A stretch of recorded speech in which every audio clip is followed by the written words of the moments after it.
One of the fun things about doing a live broadcast over the internet is things never work the way you want them to. And when you try and get the thing going, you think you got it right, where you could just kind of record it, edit all the bad stuff out, and then just run with it as a pre recorded show. Can't do that. Can't do any of that. So we are running 15 minutes late now because of that. So anybody that stuck around wondering where the hell are you guys? Welcome to an episode of Under the Dome. Running 15 minutes late now because of Oops. And I'm now hearing myself.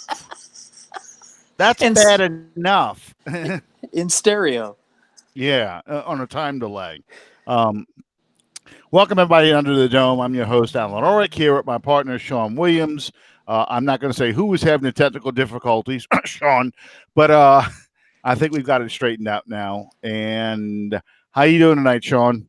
I'm doing fantastic, man. If I was any better, I'd have to be two people. We want to thank everyone for joining us and sticking around for the fun stuff. And we want to thank Fan First Productions for being our sponsor and invite you guys to subscribe to our show on iTunes and on YouTube. On a personal note, anyone in the Northeast Louisiana area, Saturday night at the AmVets on Armand Street in Monroe, Louisiana, the Coonass Carnival is going to be teeing it up. You guys all need to come check it out. We'll be 2 feet creeping like a black cat do. Two bodies laying naked. Creeper got nothing to lose. You know where I'm going with this, right? Mr. Saturday Night to Special. All right, here we go. Good. Somebody knows they're Skinnerd. That's right. Yeah. Got a barrel that's blue and cold. Ain't good for nothing but putting a man 6 feet in the hole. I need to write in symbols as I do these lines too. I was just in that neighborhood too. I spent a weekend in Gulf Shores, actually Fort Morgan, and it took me out in Forrest Gump country, Bayou La Battery. First time we took the ferry from Dauphin Island, but I was thinking about Muscle Shoals and all that area, and that's back then. Of course, we're going to go into music here, but back then, Skinner used to woodshed a lot. They used to sit there, and the Egg King would kind of start off a little groove, and it kind of would get the juices flowing, and Ronnie Van Zant would just kind of start singing these lines, and that's kind of how Saturday Night Special came about. It got that little groove going to the rhythm, and he started with 2 feet to come a creeping like a black cat do, two bodies laying naked, creeper think he got nothing to lose, and that whole, that song, I was cutting the rug down at a place called The Jug with a girl named Linda Lou, when in walked a man with a gun in his hand looking for you-know-who. All that stuff. I mean, that's just Ronnie just talking, and just, it's awesome. I watched a special on the Skinner not long ago, and that was stuck in my mind as I went out that way. See, so I'll take this anywhere. I watched, there was a very good documentary, and I want to say Charlie Daniels is the one that put it together. That's the same one I watched. Freebird? Yep, that's the same one I watched. That was very, very good. When Gary Rossington talks about the plane crash, it's unbelievable just thinking about what it must have been like when he's describing as that plane comes in here, thump, thump, thump, thump, thump, thump, as that plane is clipping the trees as it's coming down. And, all that equipment, none of that was strapped down. Nope. And that's what killed Ronnie and the guitarist and one of the backup singer girls, Cassie, Gaines. Gaines. All that equipment just went flying forward. Amps and cases and all that stuff went flying forward, and just broke Ronnie's neck. I mean, yeah. And it's really eerie because Street Survivors had come out just before that, and the song that was going up the charts was "That Smell." Yeah. And the original cover art for that album had Steve Gaines covered in flames. Hmm. And at the request of his wife and his family, they redid the cover for it and took Yeah, that off of it. I remember reading that. yeah, and yeah, But you that was. gotta watch a band though whose number one hit of all time is Sweet Home Alabama, and they were from Jacksonville, Florida. You got to be I know, careful. I know, I know. Well, it's just interesting because, like I said, it's that's a band that really, just as much as the Eagles encompassed the 1970s and that California country fried rock of the 70s out there, the easy, take it easy, peaceful, easy feeling sound.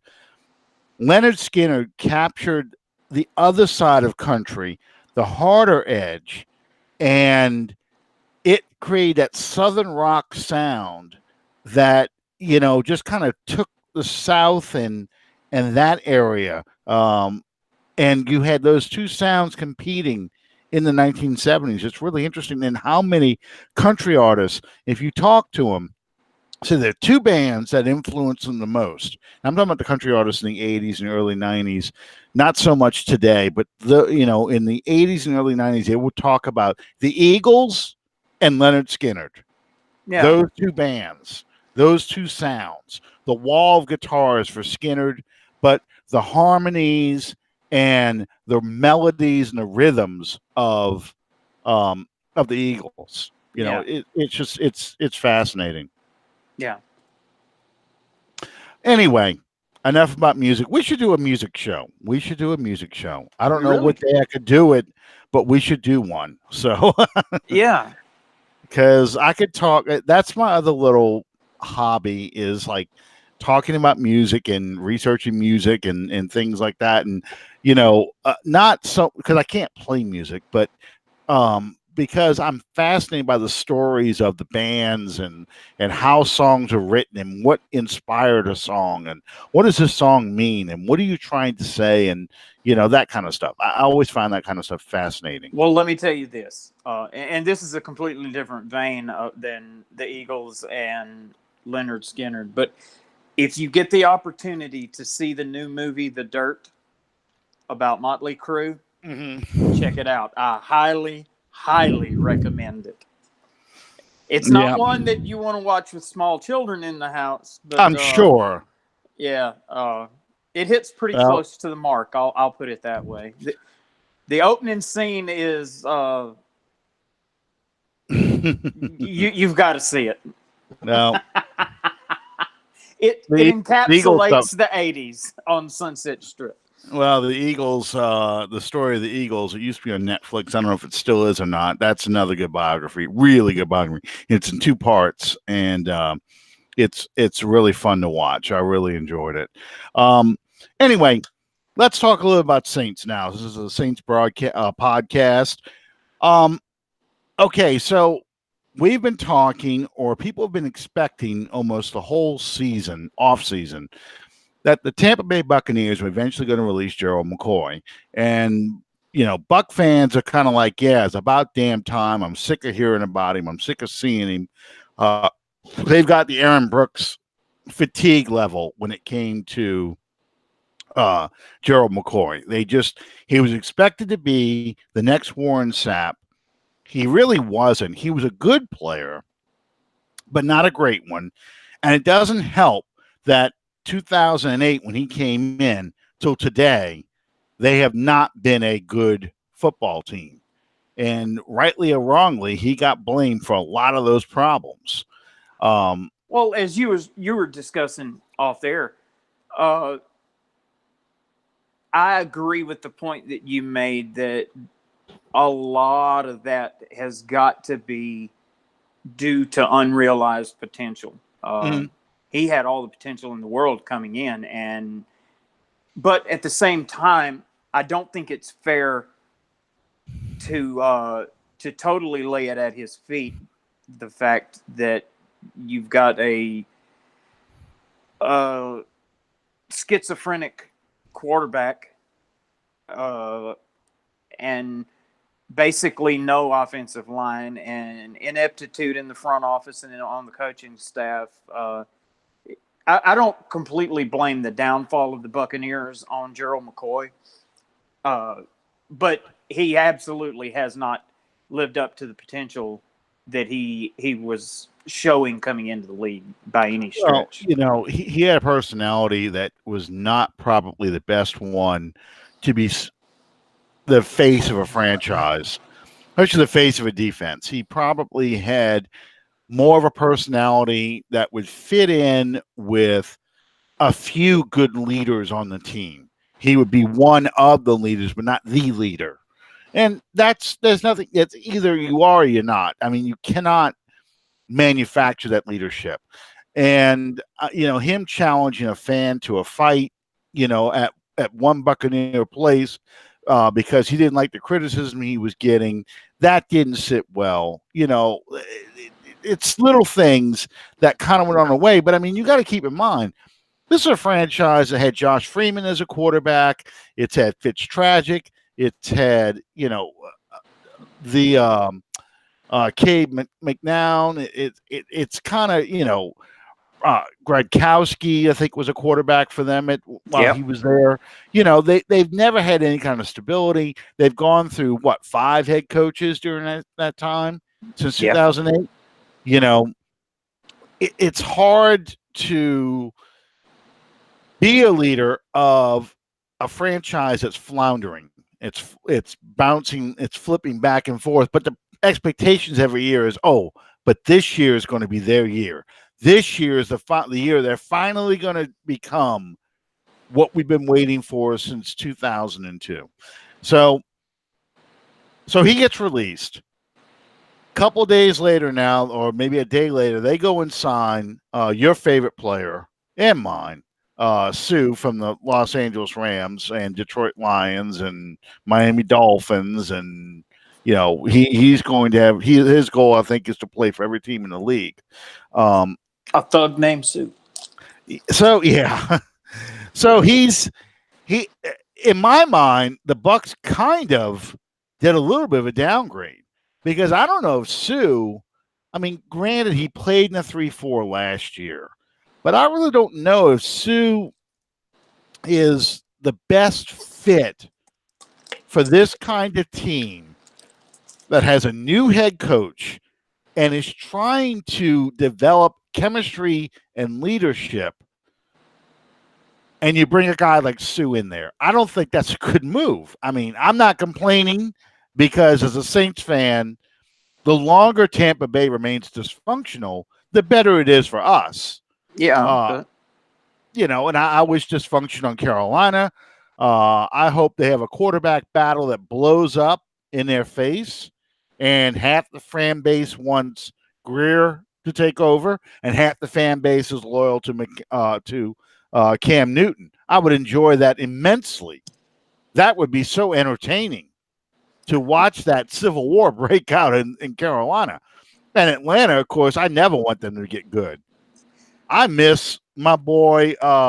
What the hell was that man's name? My daughter used to call him Pouty Face. He was defensive coordinator for the Bucs last year till he got fired. Mr. Go for it on 4th down inside your own 20 in overtime. Shoot. I can't believe I can't remember. I keep getting Lehman Bennett in my head. That's not who that is. He was the head coach. Yeah, that was Atlanta. Years ago. Twice they went and brought him back. It was Falcons head coach's history. Mike Smith. There he is, Mike Smith. And no, Marion Campbell's the guy they brought back twice, not Lehman Bennett. Lehman Bennett was another one, but the good old days. I'm looking at this list of guys. Bobby Petrino, Marion, Marion Campbell, Mike Smith. Oh, Petrino lasted like what, 5 minutes? yeah. That was the guy that ditched him. That was after they after the Mike Vick arrest and then banishment while he was on trial.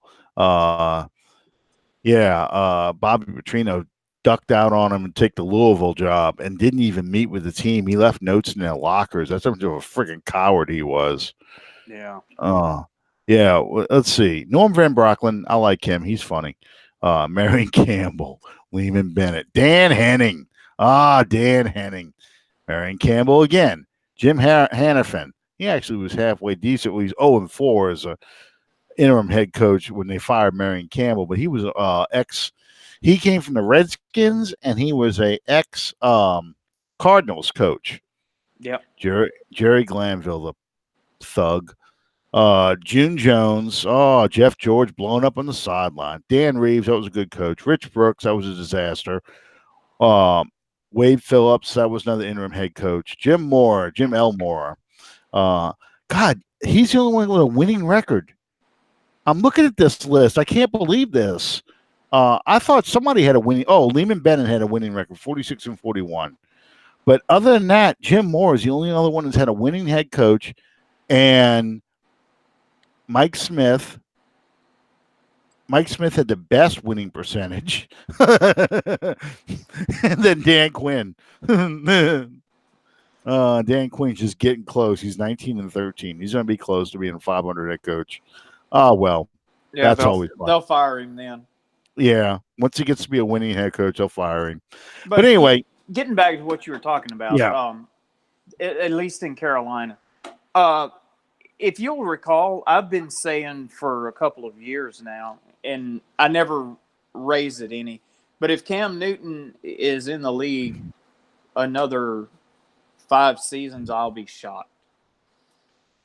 Well, he's got to develop into a passer, a consistent passer. Well, I'm not even talking about that. I'm talking about it's the mileage. Remember that conversation? Yeah, absolutely. Absolutely. What's going to happen with Cam Newton is, okay, he started getting hurt because of all the shots he was taking. He would miss a game here, miss a game there, 2 games, Well, he's fixing to reach the point where he starts missing 3 and 4 games at a stretch, and then it's going to be half a season, and then he's going to be done. He's just not going to – his body isn't going to hold up to that. Well, yeah, and I partially blame Carolina's front office, and I think even Tony will agree with this. Carolina's front office and head coaches never have built a team, an offense around Cam Newton. Their offensive game plan is Cam Newton left, Cam Newton right, Cam Newton up the middle, occasionally running the football and throwing to some mediocre receivers. You had a good tight end, but you never – once Steve Smith was gone, you never gave Cam Newton quality receivers to make him become a better passer. So, I always think when it comes to a guy like him, it's a double-edged sword for a head coach and a front office.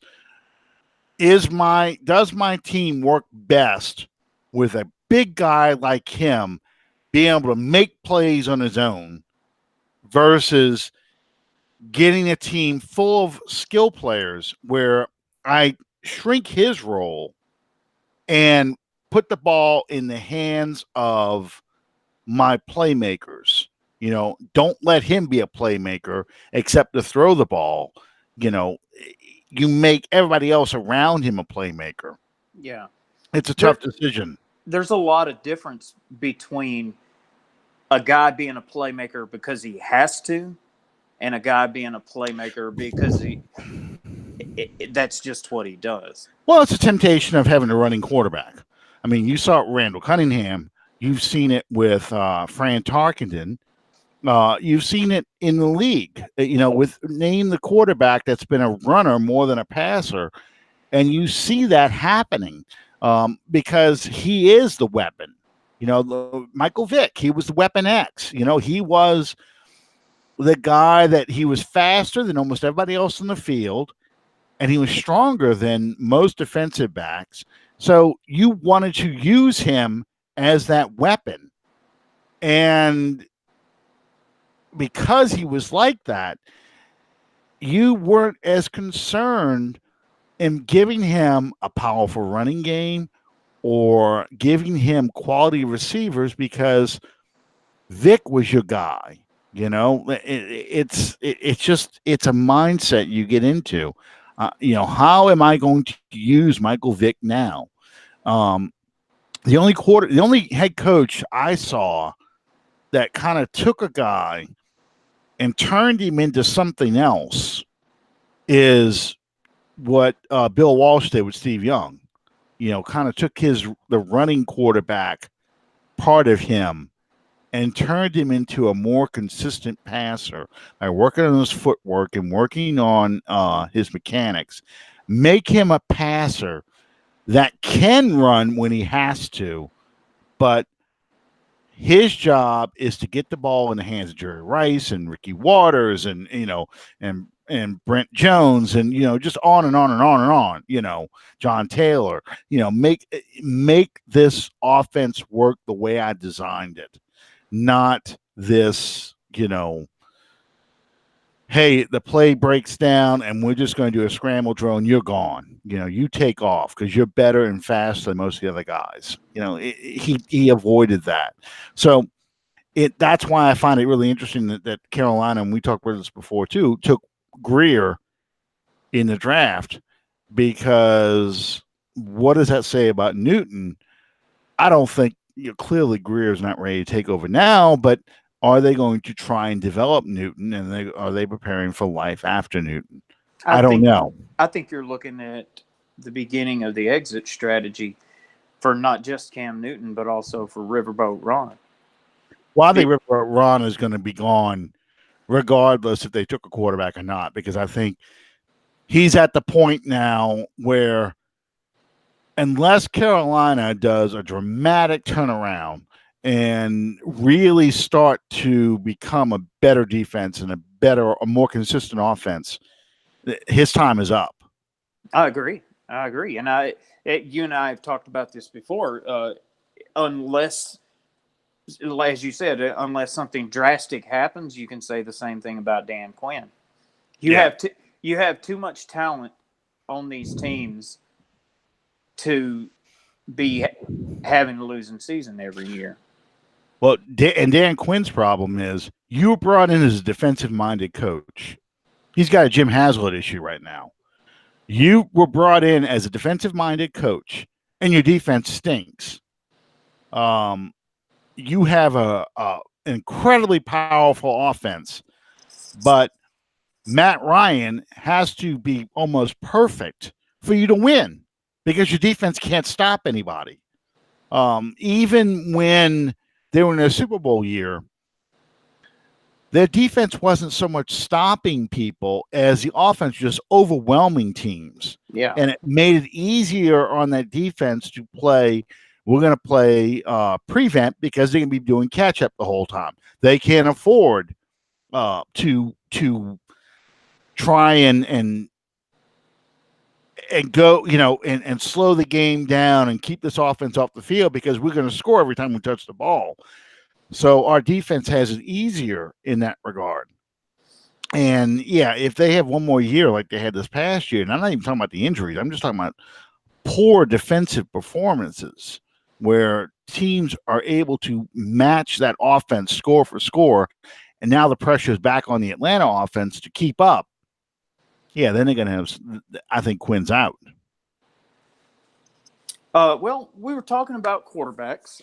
Yeah. Well, actually, we were talking about Sue and McCoy. I'm sorry to do this real quick though. Do you think the Saints need to sign McCoy? Do I think that they need to? Mm-hmm. No. Do I think that he could be a valuable asset? Yes, I do. But make no mistake about it, if McCoy is brought into New Orleans, it's not going to be in the hopes that he's going to be that stud Cam Jordan esque type player. All he is going to be needed for is to be a situational rotational player. Okay, fair enough. But do you think, given the Sheldon Rankins injury, um, do you think that, and the questions about Onyemata, whether or not he would get suspended, do you think there is a need for McCoy right now? Not as a Yes, luxury piece, but as something that you would need at least to get through the first 4 to 6 weeks of the season. in a small sample size serving like that, yeah, I believe he could be an asset. I would feel a lot better about depending on a solid veteran with Mm-hmm. some really good coaching, than I would throw in a rookie or a second year or whatever player out there. Yeah. Um, I say bring him in, see what he's got, kick the tires a little bit, and if he's got a contribution to make, sure. Yeah. I really would like for the Saints to sign him. I think it makes the first, because the first 4 games we've talked about before too, the first 4 games are murder on the Saints. It's really tough to get, once you get past those first 4 games, the schedule gets a little bit easier. But if there's a suspension for Onyemata and the injury to Rankins, you're looking at really Mario Edwards as your only guy out there. And what I'd like to see is uh, McCoy on the team starting if Onyemata is suspended, if not rotating with Onyemata, and Mario Edwards getting kicked over to backup defensive end behind Cam Jordan or Marcus Davenport. And I would feel 100% better about this defense, 100% better about this defensive line, um, because I think it takes the pressure off of Sheldon Rankins to come back too soon. You can afford to put him on recallable IR or the pup list and see where he is by the bye week, which I think is week 7 or somewhere around there this year. You can make a decision then, whether see how far Rankins has progressed and if he's ready to come back yet or not.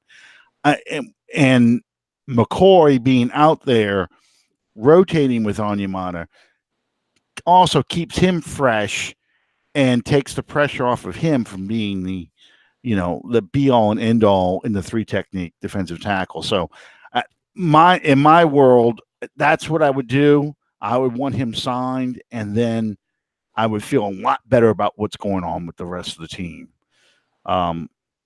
But we wanted to talk about something else too. And I meant to. I know that's where you were going with that segue. Talk about quarterbacks. Drew Brees. The elephant in the room is whether or not this is his last season. So what I'd Okay, like to do. stop right there. Yep. Stop right there.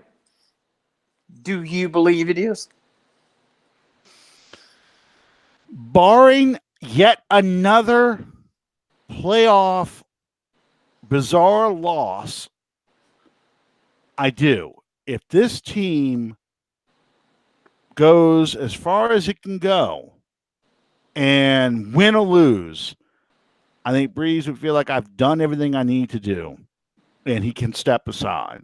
I mean, he's going to own all the records.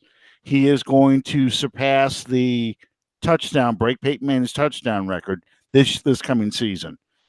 He already has the most yardage, the highest completion percentage, the most completions. He has a slew of records. Most 300-yard games, most 200-yard passing games. He still holds consecutive gains with a touchdown pass record. He owns all kinds of records. So I think getting that TD record kind of seals the deal as far as, okay, I'm going to retire with all these records.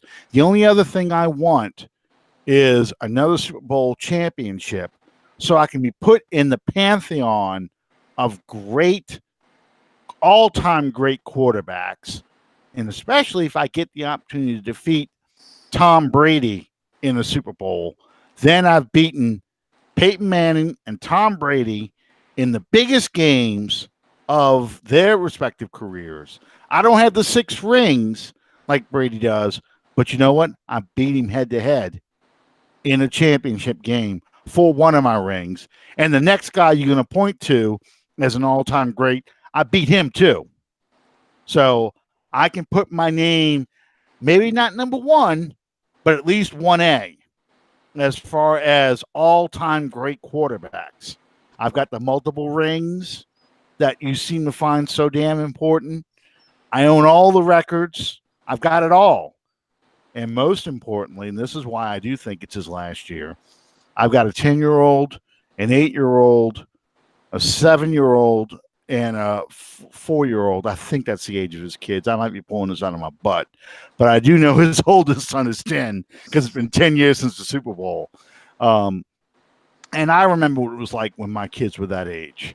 And he wants to spend more time with his kids. Yeah. So I think Where that's is why. the Super Bowl this year? It is in Tampa. It's in Tampa because it was supposed to be somewhere else and it was canceled. Let me see something here. I want to say it's Tampa.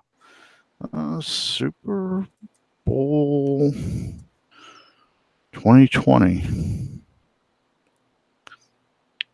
It is in Miami. Sorry, Miami. And it's the 10-year anniversary. Yeah, same place he was 10 years ago. Kind of seems ironic. Yeah, that's well fitting. Yeah, and it's to be 10 years since his last one. So, but yeah, it's gonna be in Miami. So, okay.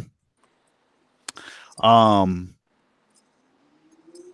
know people in Miami too. Anyway, Get us tickets, man. We I can don't know if I can. I don't know if I can get you tickets, but we can do a live remote from the Super Bowl.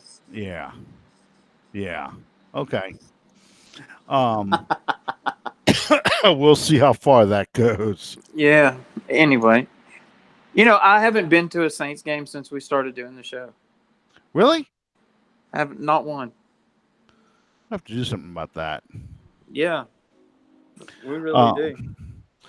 Anyway, so let's just talk about Drew Brees.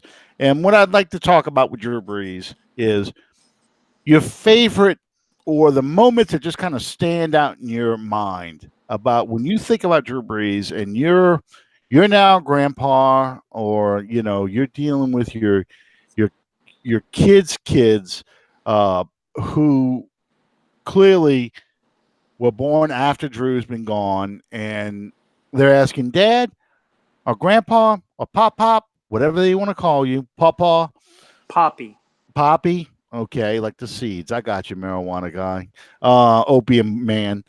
Anyway, if they ask you why do you like Drew Brees so much, what about him made him so great?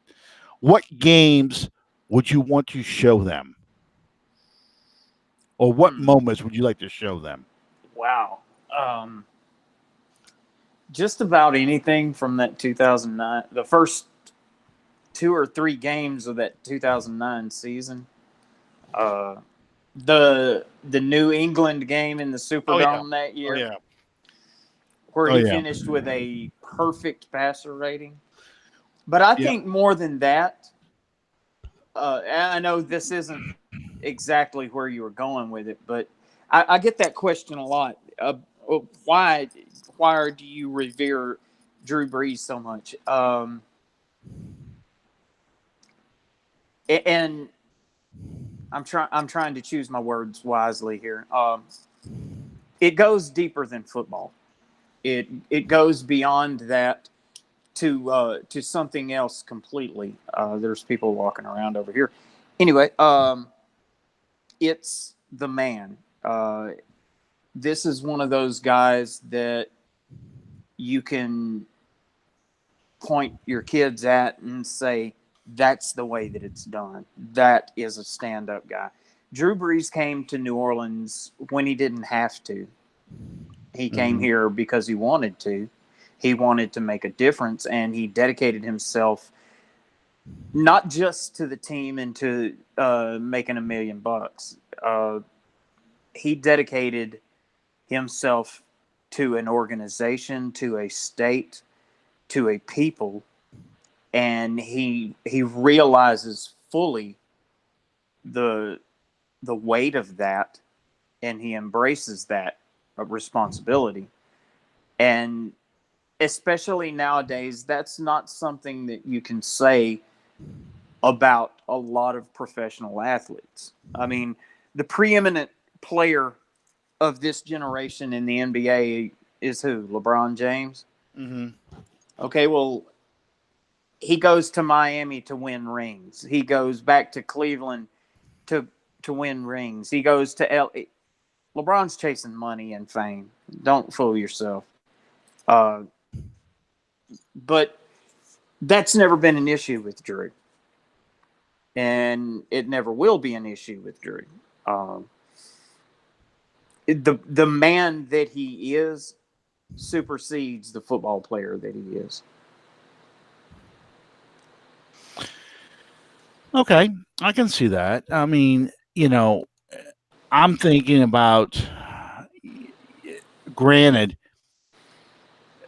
he put New Orleans and the Saints back on the map. In fact, he made the Saints really relevant for the first time ever. I mean, because throughout the whole Jim Mora era, and I think I'm gonna do this.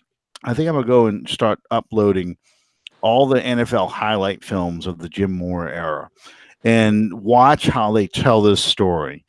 And, it's very repetitive, and they use a lot of the same footage over and over and over again every season. In 91 and 92 highlight films, well, in 1990 and 92 highlight films, they keep going back to the 87 year where the goal line stand gives them the Saints winning season.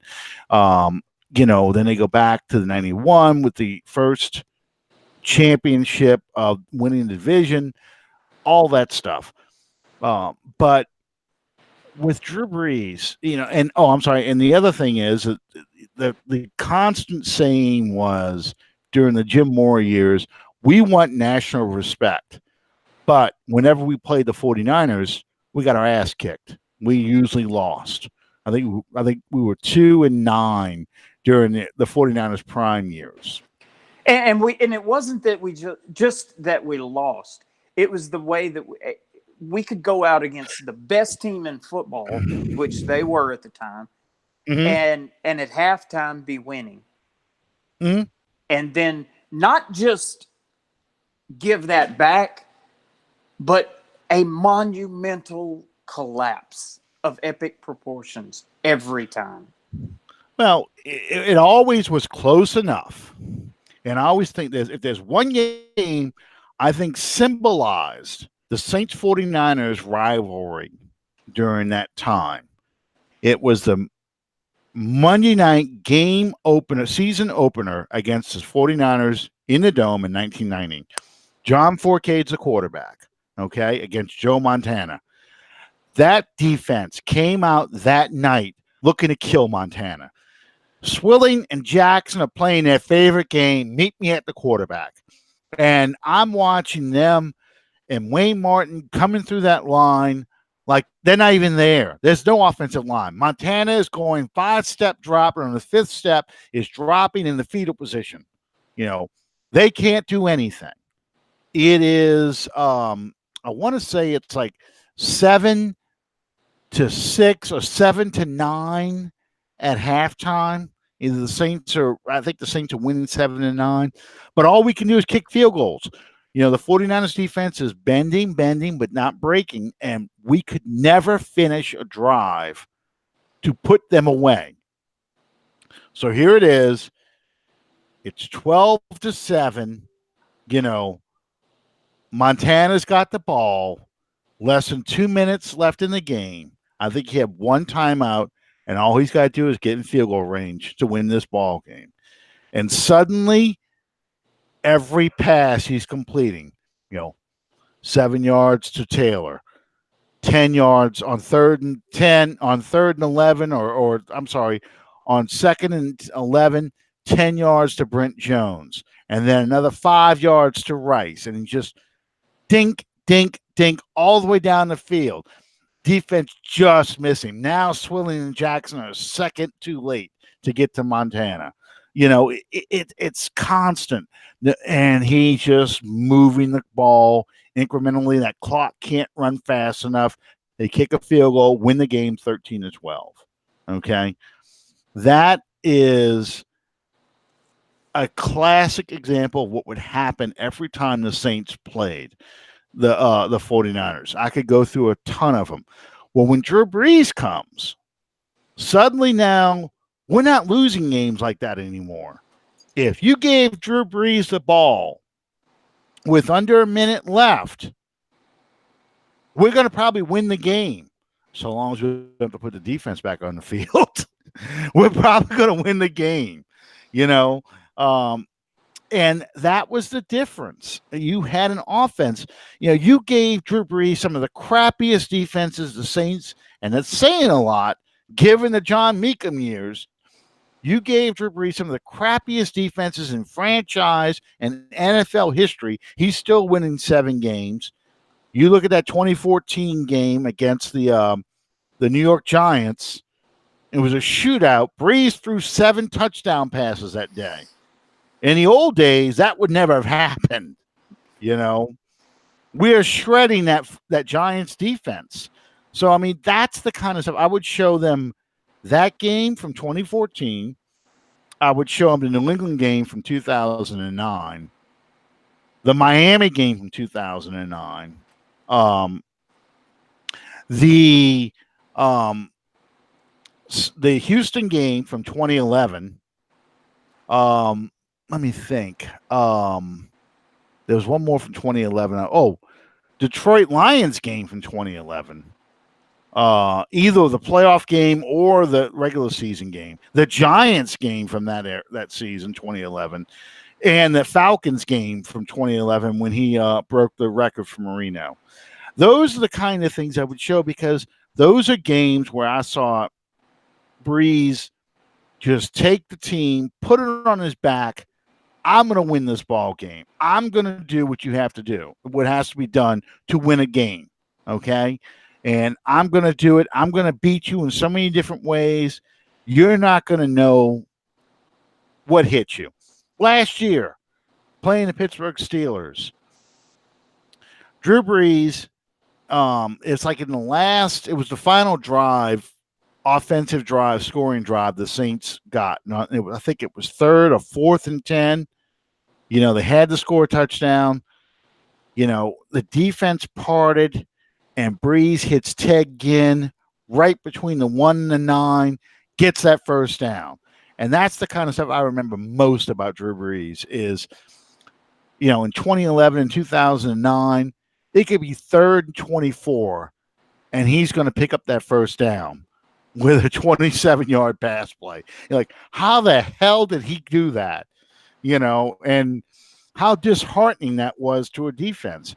And I know because that's what would happen to us under the Jim Mora years. We've been beating them and beating them and beating them, and all of a sudden, Montana would hit this miracle pass play. Like, where the hell is the defense? Screaming at the TV, not realizing they were where they were supposed to be. Just Montana knew how to make a play, and that's what I remember most about, and why I would say this is why Drew Brees was a great player, because of these things. I'm planning on somehow or another, I'm going to be in Canton on that day. Oh, my wife and I already have that planned. The day he announces his retirement, we're making reservations 5 years from now to be in Canton for that game, for the Hall of Fame thing, because I'm going to be there. I got to be there. I do too. I told. Well, I made that decision about a year ago. Yep. They're not gonna have enough seats. I can tell you that right now. It's gonna be New Orleans takes over Canton, Ohio. There won't be enough hotel rooms. There won't be enough beer. There won't be enough food because there won't be enough cops to enforce open container laws.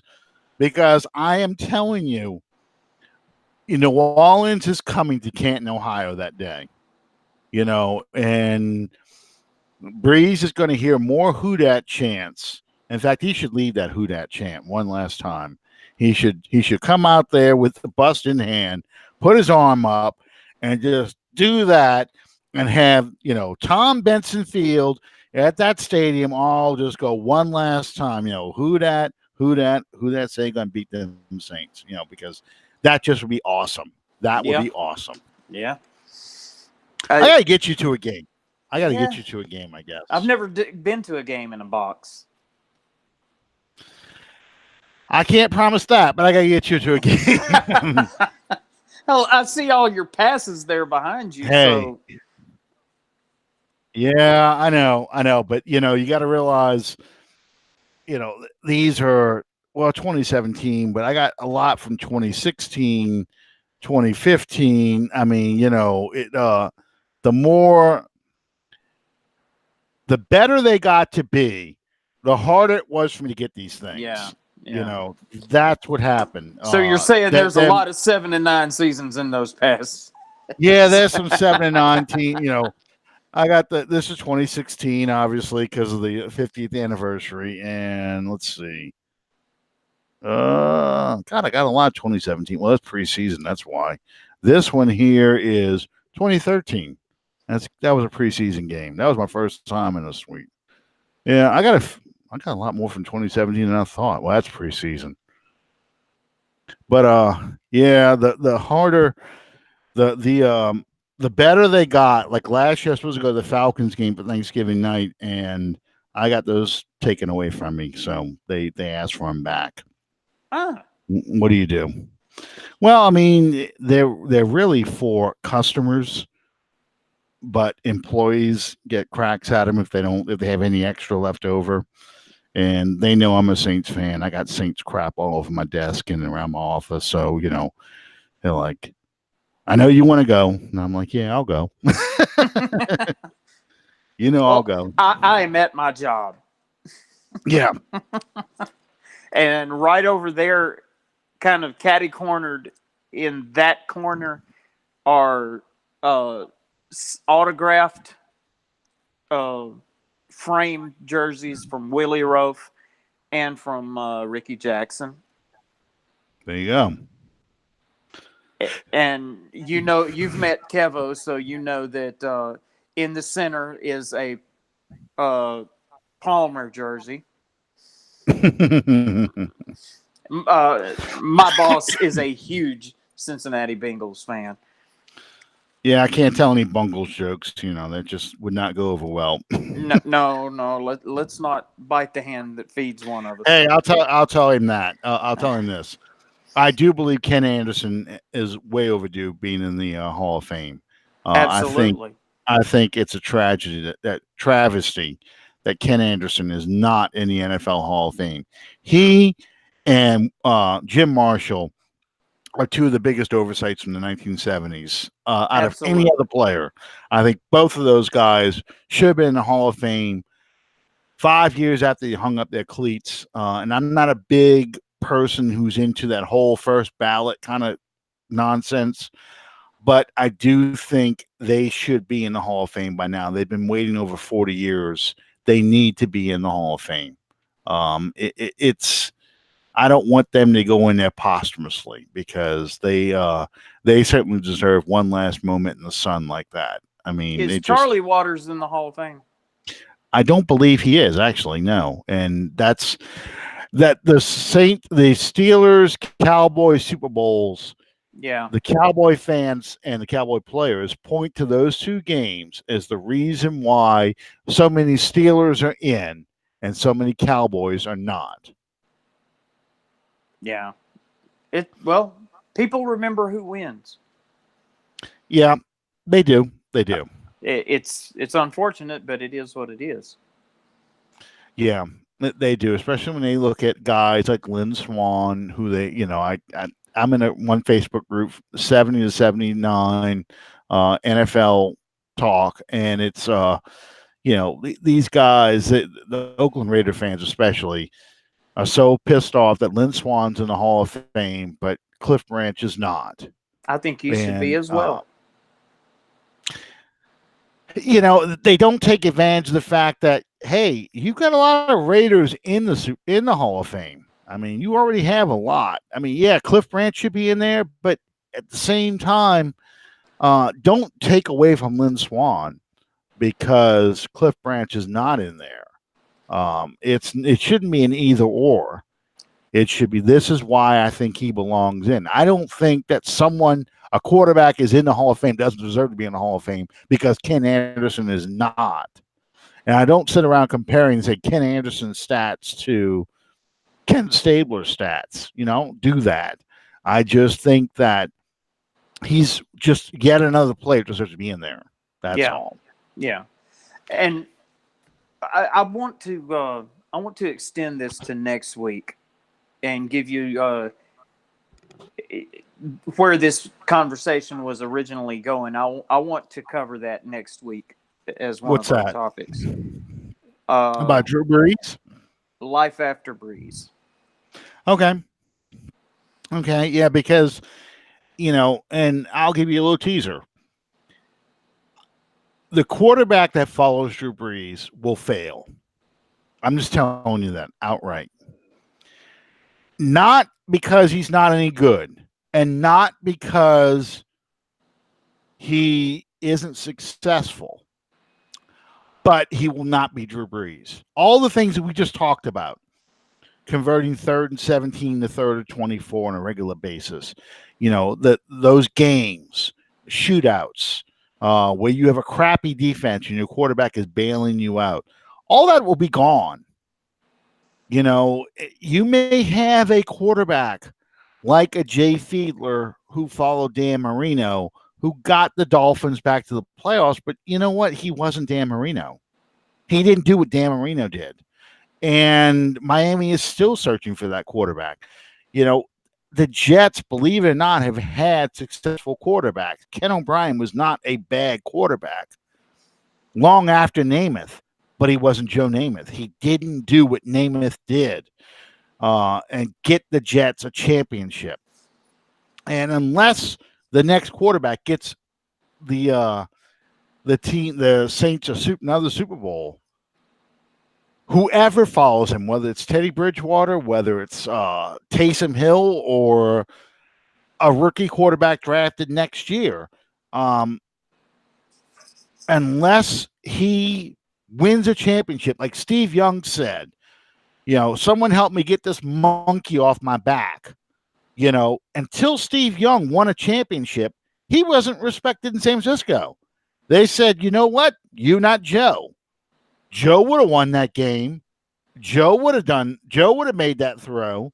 Joe would have made that last second win, and Steve Young had to deal with that. And the worst part about it was Joe Montana versus Steve Young in Kansas City against the Chiefs. Montana beat him head to head. So, that is the legacy that Steve Young had to put up with until he won a Super Bowl. So that's going to kind of lead my talk when it comes to whoever follows Drew Brees. No matter what they do on the field, unless it includes winning a Super Bowl, they will never be good enough for Saints fans because of what we're used to seeing, the things we were just talking about. Yeah. And see, that's really going to be unfair to there again. It's unfair, but it is reality. Absolutely. And if you got a veteran quarterback that you brought in, like a Teddy Bridgewater, or let's just say they bring in, I don't know, pick a guy who they may pick up, like a Kirk Cousins. Let's just say Minnesota gets. Oh my dear God! I got heartburn when you said that. Well, let's just say they get frustrated and Minnesota cuts Kirk Cousins and they pick up Kirk Cousins, or I don't know, just go through a list of quarterbacks, Nick Foles, or any of these guys, eh, unless they can somehow manufacture a championship. That they will never be good enough. At least, my opinion, at least a rookie might stand a better chance because the fans might be a little more patient with a rookie than they would a veteran player.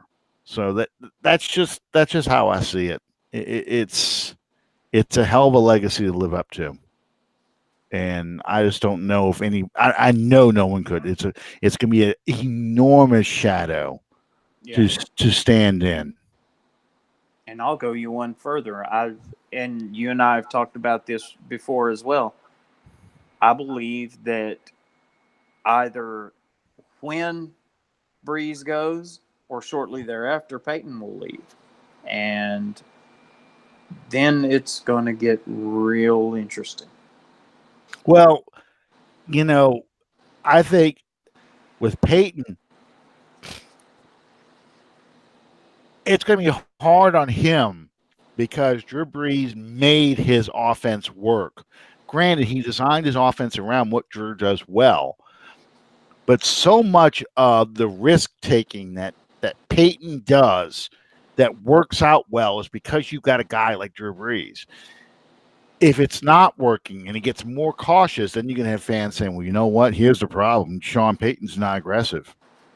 He's not taking chances. He's got the training wheels on this guy for too long. Just let him play. He's not calling the creative plays. It's too simple. Teams can figure it out. Let the guy play, and they're going to be turning on Breeze if they're not turning on the quarterback. I mean, not Breeze, Peyton, if they're not already turning on the quarterback. And that's going to be a big deal. You know, All I right. don't see how that can benefit anybody. All right. Well, time to make the donuts. Yeah, I So, know. Well, we made up for the time we were delayed, so yeah, almost a full hour. I apologize, guys, for being late, and since Alan called me out on it. Uh, can't help it. Can't help technical problems. That's right. We want to thank everyone for joining us tonight. Thank Fan First Productions for being our sponsor. Thank Two Dudes for allowing us to use the studio. And invite you guys to come check out the best barbecue in the world right here at Two Dudes on Desert Street in Monroe, Louisiana. Invite you guys to subscribe to our show on iTunes and on YouTube. I am Sean Williams, and with that, I bid you all a good night and throw it back to my esteemed colleague, Mr. Alan Ulrich. Man, I'm in a mood for good pulled pork too. I'll be honest with you. I'm fixing to throw them on the grill right now. Man, I could go for some good pulled pork. I tell you what, man, I love that stuff. Anyway, thank you guys for joining us tonight, and we'll see you next time on Under the Dome. Good night, everybody.